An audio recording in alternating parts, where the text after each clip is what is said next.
Well, today's video is sponsored by Black Gold Compost Company. We want to thank the good people over at Black Gold for their generous donation of all this black cow manure that we're using in our video today. Thank you for sponsoring our channel. Well, good morning, Homestead family. Today we're going to grow some pretty cool looking greens together. We'll be right back after the break and we'll talk about it. See you in a minute.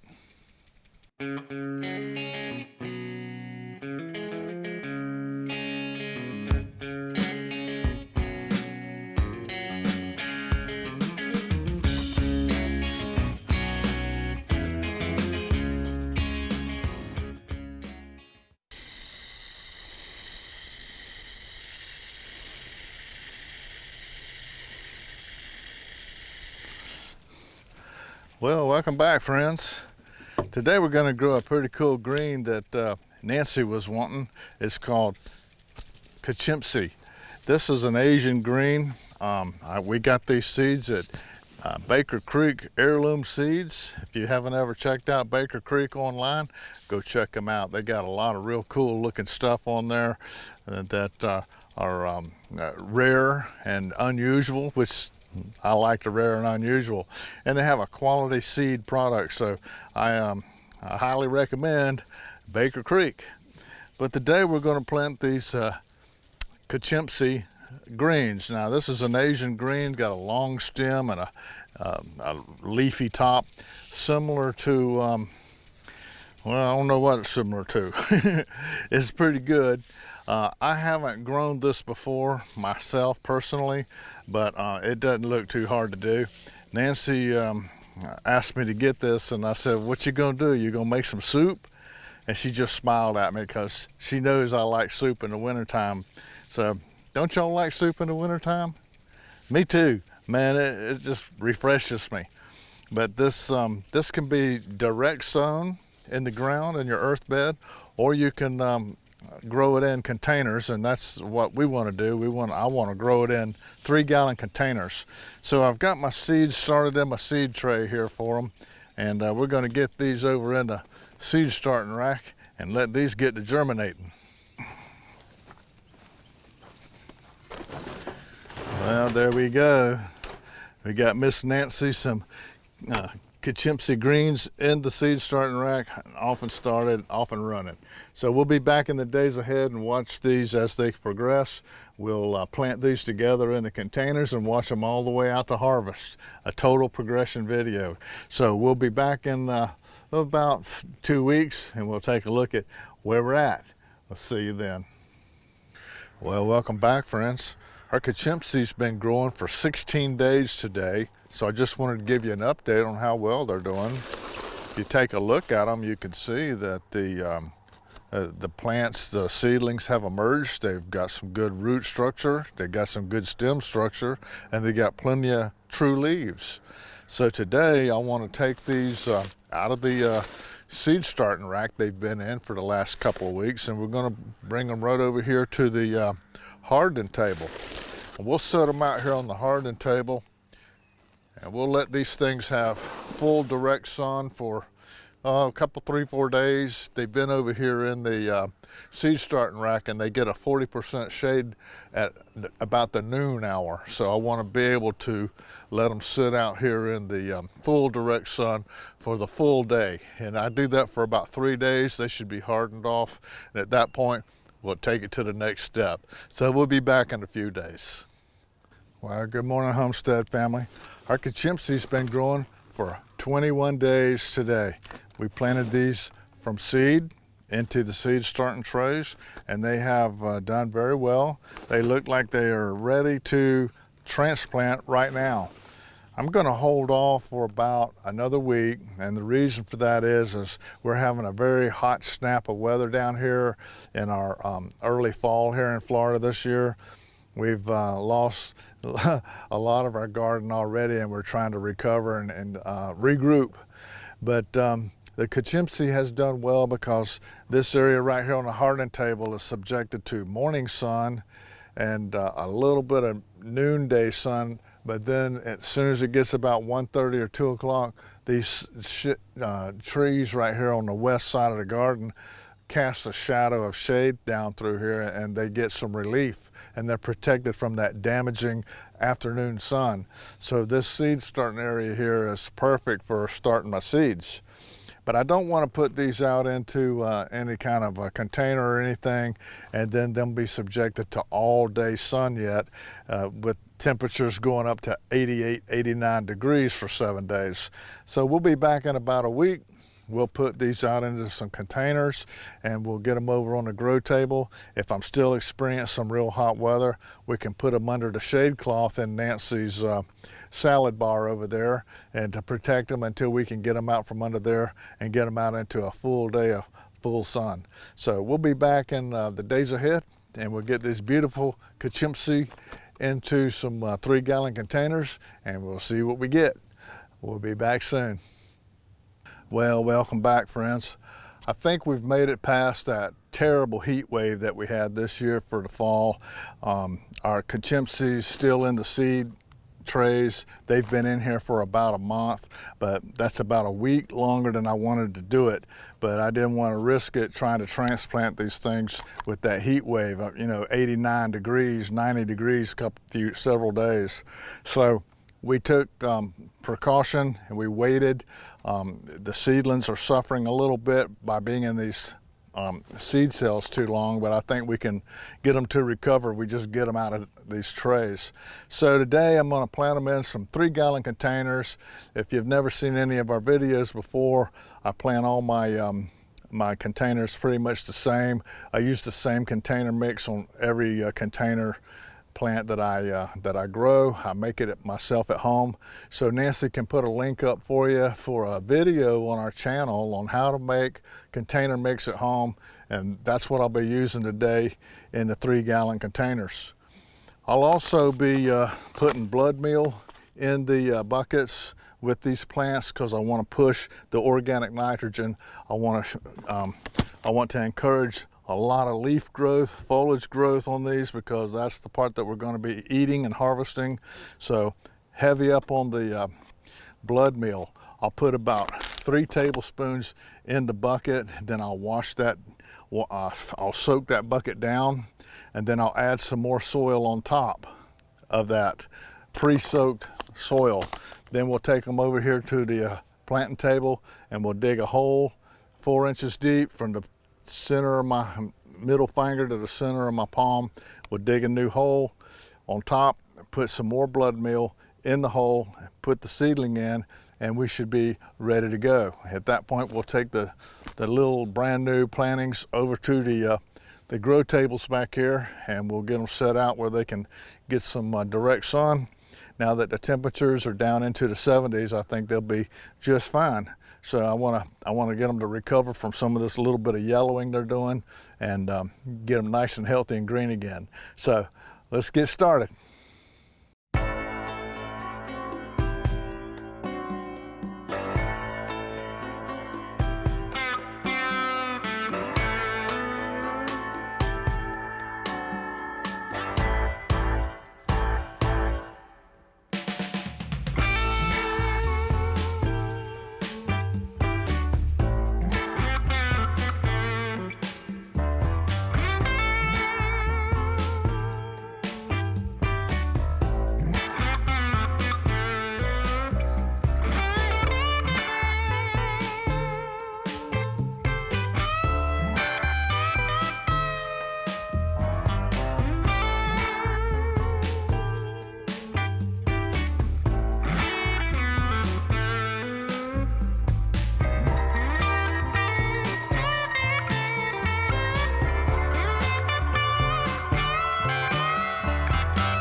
Okay, there's our kachimpsi planted in 18 3-gallon containers out on the grow table.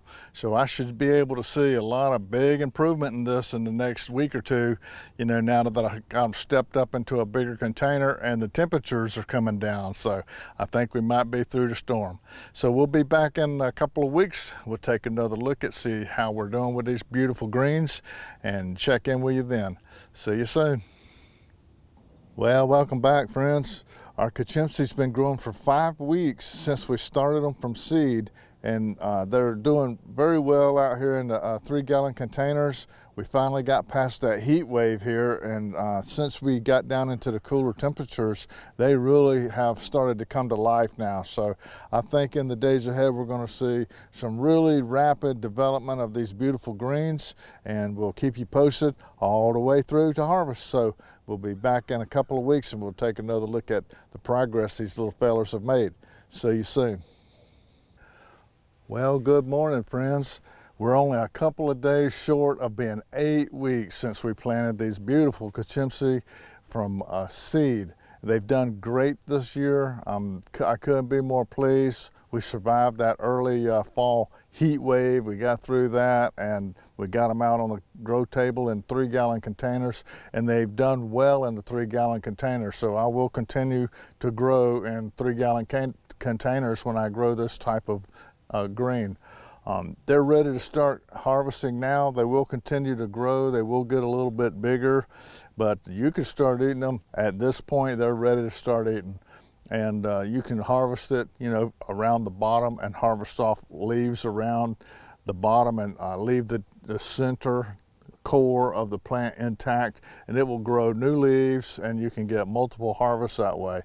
We have a whole table full, so most of the time we just harvest the entire plant at one time, and don't worry about trying to get multiple harvests because we've got plenty, you know, so this makes it easy for us. Either way works. If you've only got 3 or 4 plants, I would recommend harvesting around the bottom and leaving this core intact so you can get another harvest, 2 or 3 harvests. Anyway, take a look up close to this plant right here. You can see how beautiful the leaves are. Beautiful deep green, nice stems that also cook up well. And we're looking forward to harvesting some of this and cooking it. And Nancy told me this morning, I said, I'm going out to work on the kachimpsi video. She goes, don't harvest any of it because I'm going to do a video on using that kachimpsi in a cooking video. I said, oh, all right, that's awesome. So keep your eyes open. 2 or 3 weeks, you'll see this very kachimpsi being used in one of her cooking videos. So anyway, we've had fun growing this together. I hope that you had fun tagging along on this little journey of growing this beautiful kachimpsi green. It might be a candidate for your fall garden this year that you may want to try yourself. So until me and Nancy see you next time, we want to always remember to be thankful for the Lord for everything He gives us. So by His hands, we are fed. Give us, Lord, our daily bread. Amen. Have a blessed day.